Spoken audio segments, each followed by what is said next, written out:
Hey guys, what's going on? Today I want to talk about the importance of voluntarily facing big challenges that are inevitably going to show up on your path to becoming a better person and a more fulfilled person.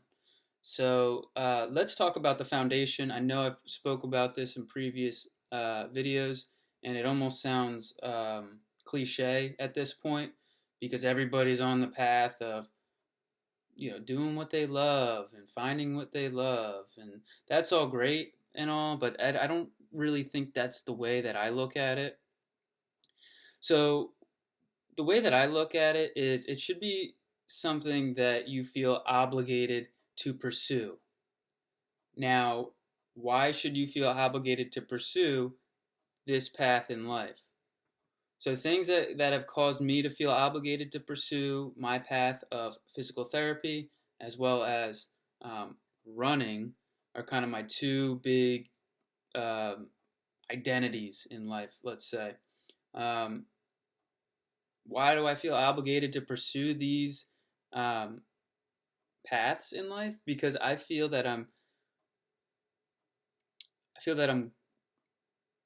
what calls our attention to things, right? Like what calls our attention to anything that we're doing.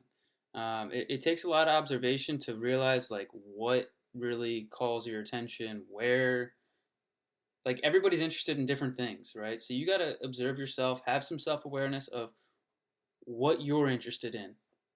With that being said, I knew I was interested in taking care of my body, and I found that it to be just direly important to for everyone to have the knowledge of how to maintain their general health, right? In terms of maybe aches, pains, posture, movement, exercise. I think it's important for everyone to have a little bit of a foundation and tools to better take care of themselves for um, just feeling good throughout the day, right? Like we shouldn't have our lives ruined by pains and aches and things like that, especially at a young age. Um, and I just find it super important to be able to not only take care of myself, but give back to others, my community, my family. And that has always called my attention. And it's on a subconscious level. Like it took me until my early 20s because I think on some level the subconscious mind is we can ignore it, right? It's subconscious, so like we really have to actively think about what we're thinking about on a subconscious level, like, and a lot of us, I know I did, block the subconscious mind, whether through alcohol, drugs, or um, other activities, partying, friends, TV shows, movies. Our phones, we're always trying to stay distracted and not deeply think about what it is that's so important to us in this world. Okay, so that's the foundation. Become aware, sit in a quiet, dark room for a few minutes to a half hour to an hour at night, each night as frequently as you can. Those are the that you know exercise and time with yourself and time to reflect. It's all super important because that has really helped me find what I truly find um, important in this life. Okay, with that being said, so that's the foundation, right? Find what's important to you, even if it's like playing an instrument or something, something that calls to you. And I know it's easier said than done, but it's really going to take some trial and error of trying new things. Okay, we've been told from a young age that yeah, our brains stop developing at age 25. So after age 25, that's it. You're the same person, and more research has debunked that myth. Your brain is always undergoing neuroplasticity, or it's always developing and changing and rewiring. So um, try new things. Try things that maybe you're somewhat good at, somewhat that that you like to do, and start to double and triple down on that stuff. Become dedicated and put the work in. Since we're on this foundation, let's just go all in on the foundation. So let's talk about what this is going to do for you in terms of happiness, fulfillment, inspiration. Because once you get on a path of following something that almost comes naturally to you, or that you're getting really good at and you're having fun with it, you're gonna that is what brings on the dopamine. That's what brings on those healthy neurotransmitters, right? The dopamine and the serotonin, like the things that make you feel happy. Those come into play when you are actively pursuing something that you thoroughly enjoy and that you're getting good at, and you see you're on a right path, and you're getting better at things you enjoy, and you're enjoying life a little bit more. That's fun. And then you set some goals, and that's where you want to be. Now, let's talk about a few more. We'll talk about a few more benefits, because I think I'm underplaying how important this fundamental step is. And then we'll get into the challenges. But this fundamental step, like we just talked about, it's going to bring on more happiness. You're going to become less of a hater, right? You're going to become more inspired by others that have done great things, because it's the same process. You start to understand the process of finding something that you like to do, and it's kind of it can be a love-hate relationship, right? Like, you're not going to love to do something all the time, but if you start to feel obligated, like, oh man, like I could really be good at this. It's a love-hate relationship, but like, man, like for me with running, like I could run a pretty fast marathon, right? And I know you guys probably want to see some receipts too. So if you want to see some receipts, leave it in the comments. I'll drop some receipts for you guys on my marathon time. Just ran a 2:34 at Boston. And if you want to see a receipt that I just got into physical therapy school, like, I'm doing these things because I wouldn't say I love them, right? Like the whole thing, do what you love. No, do what you feel obligated to do. Don't follow your passions or follow what you love. Like, follow like what you think is important to give back to other people. That's what's going to help you feel fulfilled and meaning. You're going to have meaning in your life once you start to give back to the community, and you're doing something that like you're good at, and you could like help others if they wanted to reach out, and people can take inspiration from you. Like, I'm sure people take inspiration from me. I hope they do. And I don't even know these people, or people will hate on me. Like, and that says a lot about them, right? That says that they need to watch this video.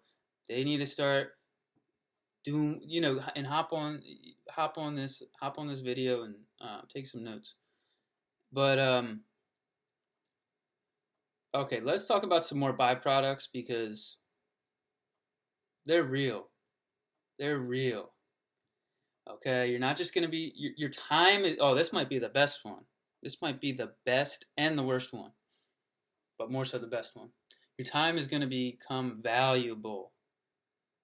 Your time is going to become valuable because you're going to be caught up in these things that you feel obligated to do, to pursue. Right? For me, running, meditation. I kind of put meditation in there. That's a big one for me. Meditation, yoga, running, kind of all go together. And physical therapy goes together with it too. Like, I feel like it all just goes together.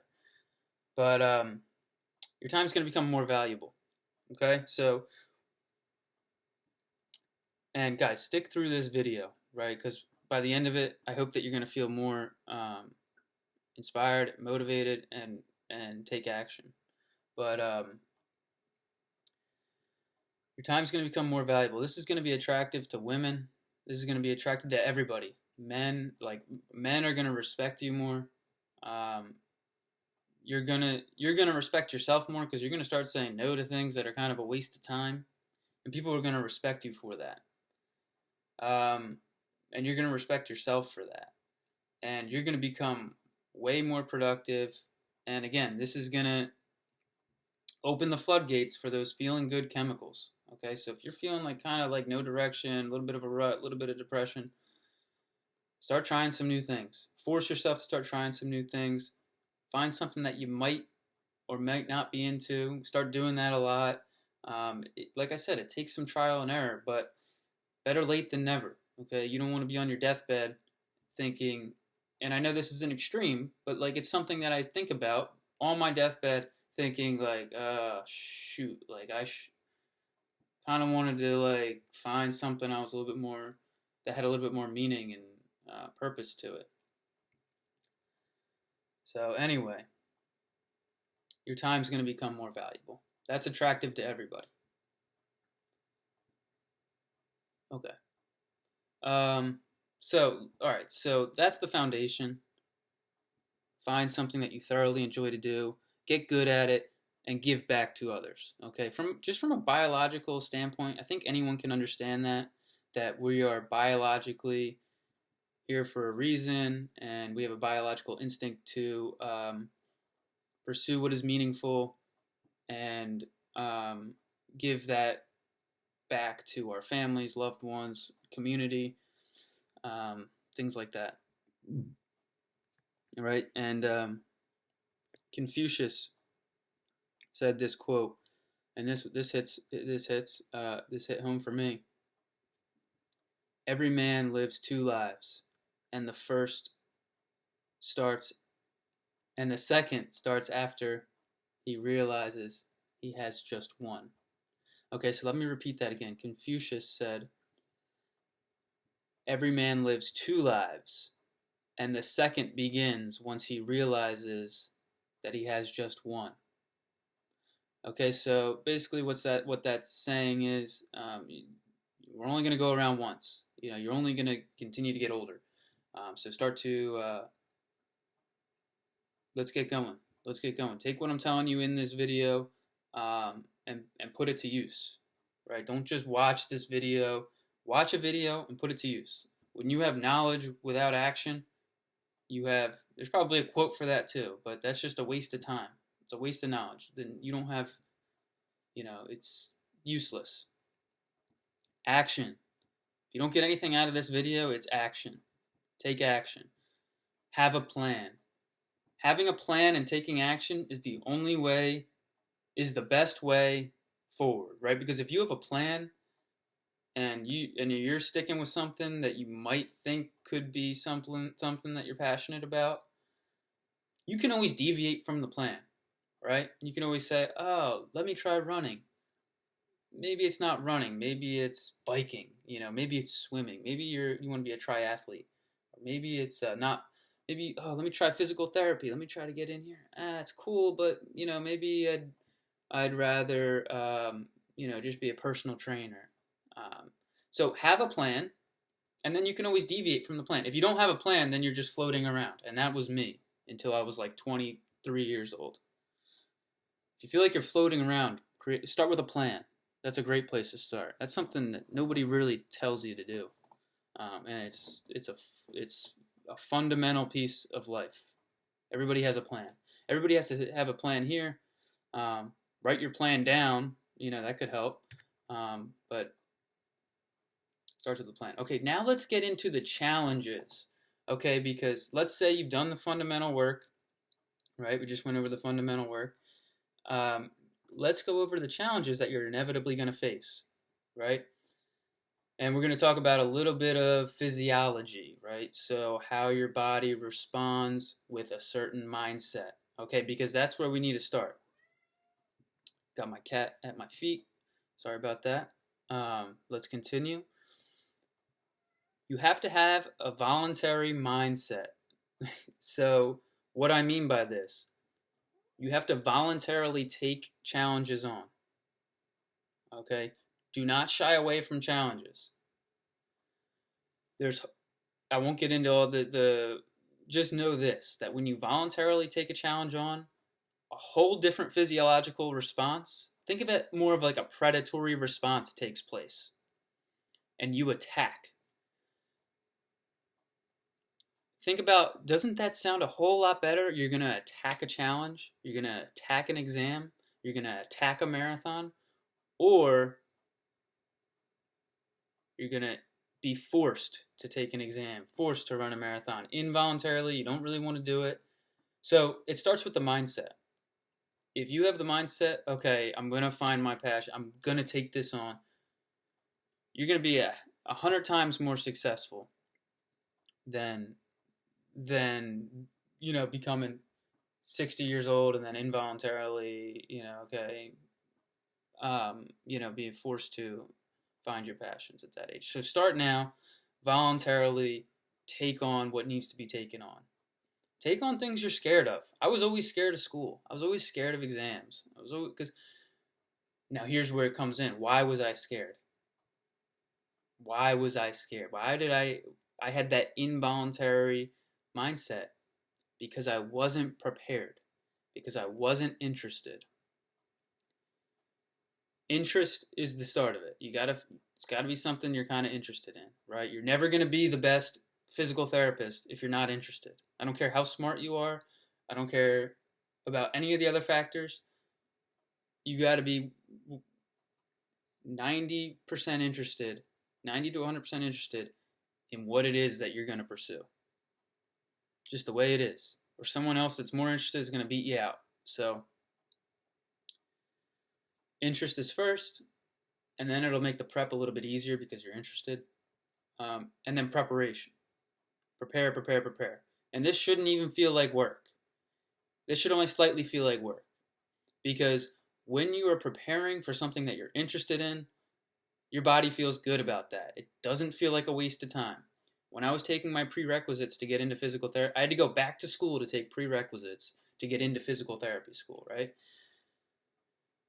And there was a statistics class, like, it was hard for me to push through that because I was thinking, like, when am I ever going to use this, right?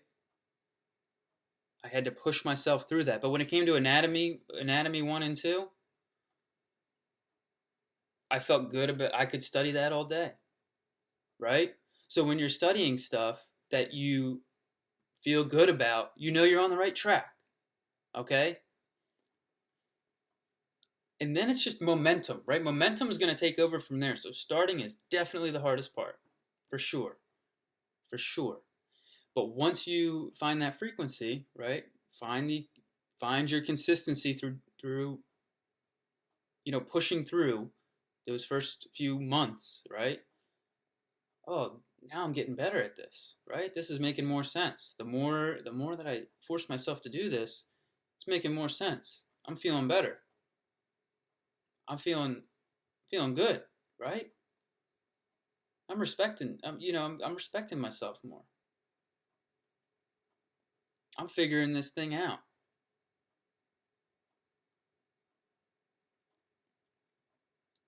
So it's important that you know that you're going to hit some challenges, right? If it was easy, everybody would do it, right? There's going to be some challenge. Face those challenges voluntarily. Get prepared and attack those challenges, okay?